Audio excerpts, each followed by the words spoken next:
Have you ever dared to ask the unknown a question, to reach out to the other side, hoping for an answer, but terrified of what might answer back?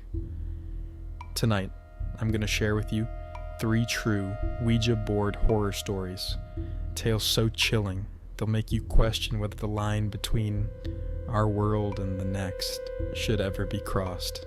Stay with me, if you dare. It was 2008, and a group of college friends decided to spice up their Friday night with an Ouija board. They lit candles, turned off the lights, and placed their fingers on the planchette. At first, it was fun, laughing, joking, asking silly questions. But then, the planchette started moving on its own. It spelled out a name, Emily. One of the girls gasped. Emily was her sister, who had passed away years ago. The planchette kept moving. I'm here. Then, I'm cold. And finally, let me in. Suddenly the room turned icy, and the candles blew out. In the darkness, they heard a whisper.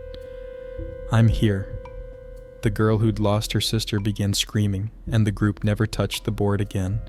But she swears. To this day, she feels a cold presence watching her, waiting. In a small town in Ohio, a family decided to use a Ouija board during a family game night.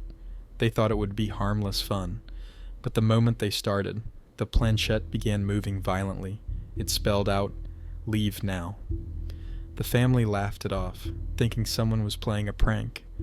But then the board started spelling out names of family members who had died, and then it spelled, "You're next." That night, the family heard footsteps in the hallway. Doors slammed shut on their own. The youngest daughter woke up screaming, claiming she saw a shadowy figure standing at the foot of her bed. The family burned the Ouija board the next day, but the hauntings didn't stop.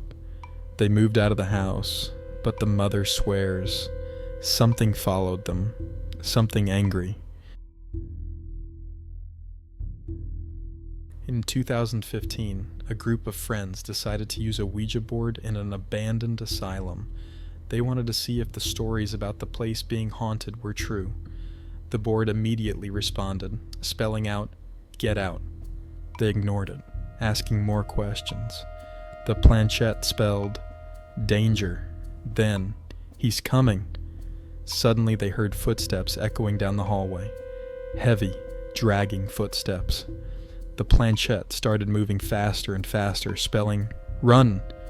They grabbed the board and bolted, but as they left, one of them looked back and saw a figure standing in the doorway, a figure with hollow eyes and a twisted smile. They never went back, but one of them claims they still hear those footsteps late at night when the house is quiet.